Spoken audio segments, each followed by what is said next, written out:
वाला बच्चा है, तो नहीं रोकते सब लोग।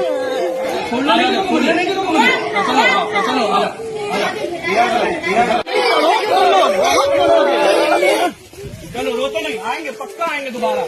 चलो बहुत पढ़ना है तुम लोगों को ना, बहुत और बहुत अच्छा करना अपने जीवन में, बहुत अच्छा करना ना। चलो अब यहाँ तक छोड़ने आओ, चलो जल्दी। कोई बात नहीं बेटा, चलो बहुत अच्छे से।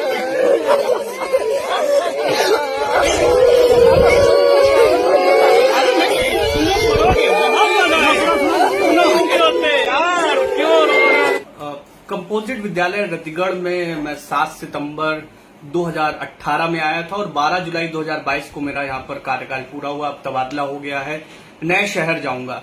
लेकिन शहर में मैंने बहुत कुछ सीखा है। मैं जब यहाँ पर आया था तो बच्चों की संख्या बेहद कम थी, लेकिन हम सारे टीचरों ने एक बेड़ा उठाया कि नहीं, यहाँ पर संख्या बढ़ानी है और उस काम में हम सफल भी हो पाए। पहले जो संख्या कम होती थी, बच्चे स्कूल नहीं आते थे, उस काम को हमने सफलता के रूप में बदला है। हम निकले, हम वहां से सुबह उठते थे, हम पूरा प्लानिंग करते थे कि कल हमें क्या करना है। एक टीम के साथ हम जाते थे और सारे बच्चों को घर से लेकर आते थे। कभी कभी तो ऐसा होता था कि बच्चों को नहलाना धुलाना भी पड़ता था, तैयार करना भी पड़ता था। तैयार करने का मतलब ये है कि उनको कपड़े उपड़े पहना देते थे और हम लोग ब्रश के रूप में दातुन करा देते थे, क्योंकि घर स्कूलों में मिड डे मील मिलता है तो उनको खाने की भी बहुत टेंशन नहीं होती थी। तो स्कूलों से घरों से बच्चों को लेकर आते थे, स्कूल में लाते थे, उसके बाद पढ़ाते थे। असेंबली का टाइम हम लोगों ने बढ़ा दिया था। बेसिकली असेंबली आधे घंटे या पौन घंटे की होती है, लेकिन हमने वहां पर प्राइमरी लेवल, बेसिक लेवल बहुत अच्छा हो, इसलिए वहां पर गिनती, पहाड़ा, शब्द, अर्थ, सामान्य ज्ञान, इन चीजों को मजबूत करने के लिए लगातार ऐसे काम किए और आज वही सफलता है जो बच्चों ने मुझे भेंट की है। जाना एक बहुत बड़ा दायित्व है आपके पास और उस दायित्व को निभाना बहुत बड़ा काम होता है। मैंने शुरुआत से ही कहा कि बच्चों के साथ आपको बच्चा होना पड़ता है। कई दफे ऐसा होता था जब बच्चे बाल कटा के आते थे, स्टाइलिश बाल कटा के आते थे, तो मैं बोलता था और हीरो क्या हाल चाल है, बड़े अच्छे लग रहे हो, और कहाँ से कटाया तो बताते सर वहां से कटाया। तो अच्छा ठीक है, दूसरे का नाम लेता था, तुम भी जाके वहां से कटाना, देखो कितने अच्छे बाल कटाए हैं, और थोड़ा छोटे करा लेते तो बहुत अच्छा लगता।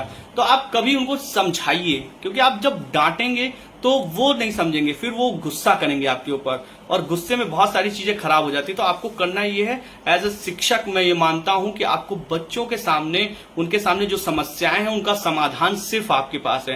क्योंकि बहुत सारे ऐसे मौके आते हैं जब बच्चे अपने माँ बाप से नहीं कह पाते, आप अपने घर से नहीं कह पाते हैं, तब वो जाकर अपने टीचर से ये बात कहते हैं, और जब वो टीचर से कहते हैं तो उस समस्या का समाधान भी सिर्फ आपके पास है। सरकार सुविधाएं देती है, शासन प्रशासन आपकी मदद करता है, करना आपको है। मैंने किया है, मेरे जैसे बहुत सारे टीचर कर रहे हैं, और मैं ईश्वर से कामना करता हूं कि ऐसा एक समय आएगा जब सब के सब बेसिक की ओर होंगे और प्राइवेट संस्थाओं की जो वसूली है उस पर बहुत तगड़ी लगाम लगेगी।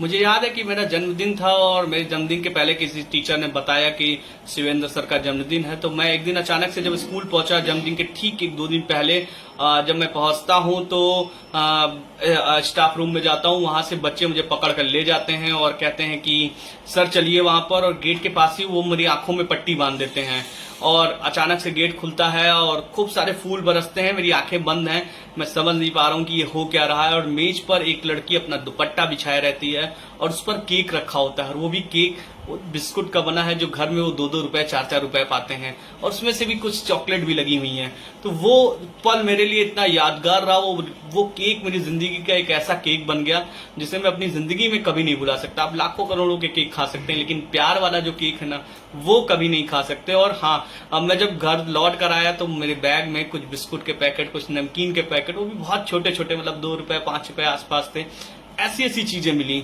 वो पल बेहद भावुक करने वाला था। ये बच्चों से लगाव ही था जो मुझे इतना मानते थे, और उन्होंने मुझे जब वापस किया है तो मैं आज बटोर नहीं पा रहा हूँ।